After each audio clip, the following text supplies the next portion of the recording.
Hello everyone. So students, कल हमने start किया था चैप्टर नंबर 4 केमिकल काइनेटिक्स। उसमें हमने कल इंट्रोडक्शन पढ़ी थी कि केमिकल काइनेटिक्स में होता क्या है। तो उसमें हम रिएक्शन की स्पीड पता करते हैं, रेट पता करते हैं, उसका मैकेनिज्म कैसे रिएक्शन प्रोसीड हो रही है। सो आज हम पढ़ेंगे rate of reaction. Rate of reaction क्या होता है। सो अगर हम कोई गाड़ी चला रहे हैं, कोई भी गाड़ी जब चलाते हैं तो उसकी जो स्पीड होती है वो हम एक्सप्रेस करते हैं कि distance travel per unit time. कितने टाइम में कितना डिस्टेंस ट्रेवल किया है, कितना पीरियड में, कितना टाइम में कितना डिस्टेंस कवर किया है, वो हम उसकी स्पीड मानते हैं। सिमिलरली जो रेट ऑफ केमिकल रिएक्शन है वो क्या होता है, मेजर ऑफ स्पीड होता है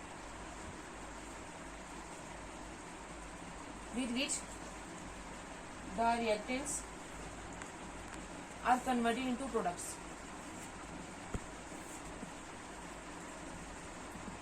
वैसे रेट ऑफ रिएक्शन जो अगर हम स्पीड देखें केमिकल रिएक्शन की तो वो हम कैसे मेजर करेंगे। रेट ऑफ रिएक्शन क्या होता है, एक केमिकल रिएक्शन की स्पीड का मेजर होता है जिसमें जो रिएक्टेंट्स होते हैं वो प्रोडक्ट में क्या हो जाते हैं, कन्वर्ट हो जाते हैं। सो रेट ऑफ रिएक्शन को हम कैसे डिफाइन करेंगे, the change in any one of the reactants और प्रोडक्ट पर यूनिट टाइम। कि किसी भी रिएक्टेंट और प्रोडक्ट की कंसंट्रेशन पर यूनिट टाइम में कितना चेंज हो रही है, वही क्या होगा, उसका रेट होगा। तो रेट ऑफ रिएक्शन किसके बराबर होता है, change in the concentration upon time taken. कितने टाइम में कितनी कंसंट्रेशन चेंज हो रही है, डिक्रीज हो रही है, इंक्रीज हो रही है, वो हम बाद में बात करेंगे। वही क्या होगा, उस रिएक्शन का क्या होगा, रेट होगा।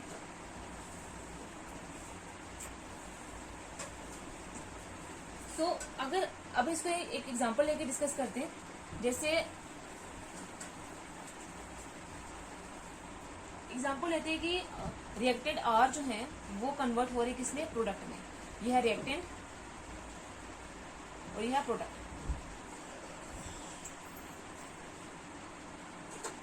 तो अब रिएक्टेंट जो है वो कन्वर्ट होंगे प्रोडक्ट में। तो जितना पहले इसकी जो कंसंट्रेशन थी वो ज्यादा थी, इसकी कंसंट्रेशन बिल्कुल क्या थी, 0 थी। लेकिन जैसे जैसे टाइम चेंज होता गया तो जैसे रिएक्शन होती गई तो इसका ये जो रिएक्टेंट है वो यूज अप होते गए, इसकी कंसंट्रेशन डिक्रीज होती गई और ये बनते गए और इसकी कंसंट्रेशन क्या होती गई, इंक्रीज होती गई। और जब इसकी कंसंट्रेशन ये पूरा यूज अप होके पूरी केमिकल रिएक्शन कर देगा तो इसकी कंसंट्रेशन बिल्कुल 0 हो जाएगी। तब इसकी कंसंट्रेशन बिल्कुल क्या होगी, सबसे ज्यादा हो जाएगी, क्योंकि ये पूरे कन्वर्ट हो जाएंगे किसमें, प्रोडक्ट में कन्वर्ट हो जाएंगे। जैसे जैसे रिएक्शन कंप्लीट होगी और जो रिएक्टेंट्स होती है उनकी कंसंट्रेशन डिक्रीज होगी और जो प्रोडक्ट होते हैं उनकी कंसंट्रेशन क्या होती जाएगी, इंक्रीज होती जाएगी। ये जो चेंज इन कंसंट्रेशन होती है with respect to time, with time, उसी को हम बोलते हैं क्या, rate of reaction. So rate of reaction को हम दो तरीके से एक्सप्रेस कर सकते हैं। एक, पहले रिएक्टेंट और प्रोडक्ट की कंसंट्रेशन चेंज हो रही है तो रिएक्टेंट की कंसंट्रेशन डिक्रीज हो रही है, इसकी कंसंट्रेशन इंक्रीज हो रही है। तो हम दो तरीके से एक्सप्रेस कर सकते हैं। अगर हम रिएक्टेंट की कंसंट्रेशन में लेंगे तो रेट ऑफ रिएक्शन किसके बराबर होगा, decrease in concentration of R upon time taken. कितने टाइम में इस रिएक्टेंट की कंसंट्रेशन डिक्रीज हुई है, या फिर रेट ऑफ रिएक्शन को अगर हम प्रोडक्ट के टर्म्स में एक्सप्रेस करेंगे तो क्या आ जाएगा, increase in concentration of product upon time taken. कि प्रोडक्ट की कंसंट्रेशन में कितना इंक्रीज आ रहा है जब रिएक्टेंट्स प्रोडक्ट में कन्वर्ट हो रहे हैं और कितने टाइम में इंक्रीज आ रहा है, वही क्या होगा, उसका रेट ऑफ रिएक्शन होगा। तो ये rate of reaction in terms of reactants है और rate of reaction in terms of क्या है, प्रोडक्ट। अब अगर हम मानते हैं कि सपोज करते हैं कि रिएक्टेंट्स जो ये प्रोडक्ट में कन्वर्ट हो रहा था, पहले हम मानते हैं कि इस रिएक्टेंट की कंसंट्रेशन R1 थी, इसकी कंसंट्रेशन P1 थी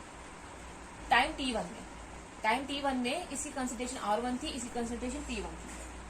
फिर जब हमने टाइम चेंज किया, जैसे से रिएक्शन प्रोसीड होती गई तो टाइम T2 में इसकी कंसंट्रेशन R2 होगी और इसकी कंसंट्रेशन क्या होगी, P2 होगी। सो अगर हम चेंज इन टाइम देखें तो क्या आ जाएगा, अगर हम उसको डेल्टा टी से रिप्रेजेंट करते हैं, चेंज इन टाइम को हम किससे रिप्रेजेंट करते हैं, डेल्टा टी से रिप्रेजेंट करते हैं। टाइम कितना हो जाएगा, T2 माइनस क्या हो जाएगा, T1। चेंज इन टाइम किसके बराबर हो जाएगा, T2 माइनस T1। और जो रिएक्टेंट का चेंज हुआ है, पहले टाइम T1 था तो रिएक्टेंट्स R1 थे, टाइम T2 हुआ तो रिएक्टेंट्स क्या होंगे, R2 होंगे। तो जो चेंज इन रिएक्टेंट्स आया उसको हम डेल्टा R से रिप्रेजेंट करेंगे, वो किसका होगा, R2 माइनस R1। वैसे ही जो चेंज इन प्रोडक्ट होगा उसको डेल्टा P से रिप्रेजेंट करेंगे, वो किसका होगा, P2 minus P1।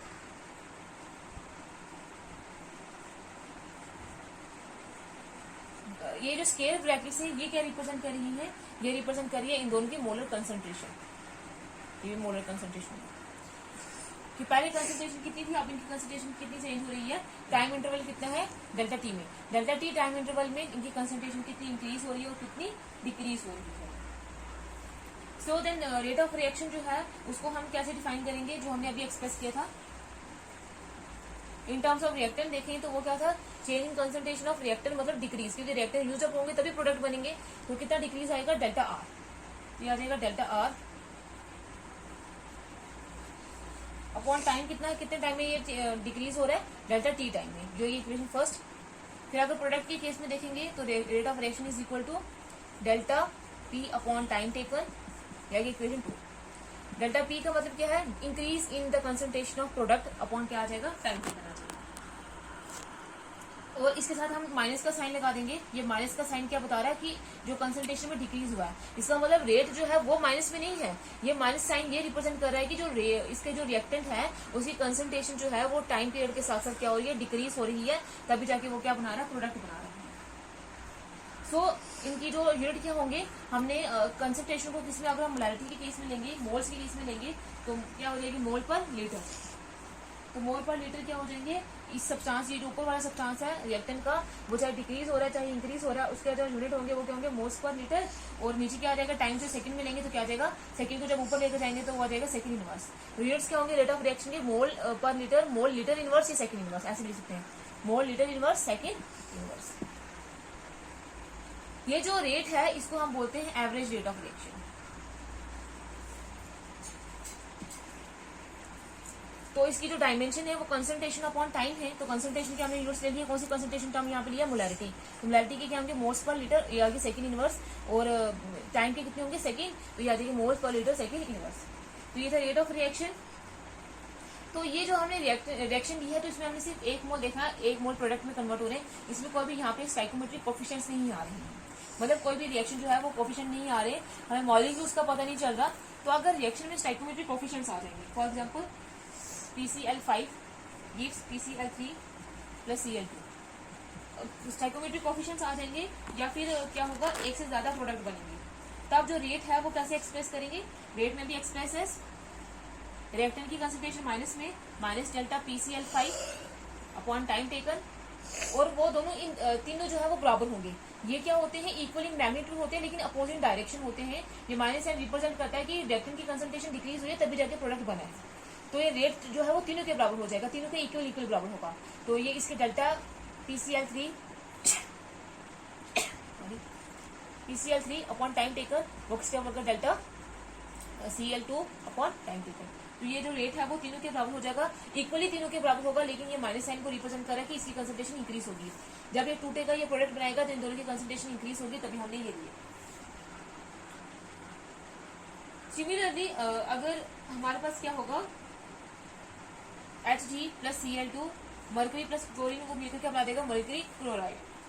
So rate को कैसे एक्सप्रेस करेंगे, रिएक्टेंट अब ज्यादा हो गया, प्रोडक्ट एक बन रहा है, minus delta Hg upon delta T, क्योंकि ये दोनों यूज अप हो रहे हैं, minus delta Cl2 upon delta T is equal to delta HgCl2 upon delta T, तो ये तीनों के बराबर होगा, इन दोनों के माइनस के बराबर होगा क्योंकि यूज अप हो रहे हैं और ये प्रोडक्ट बना रहे हैं।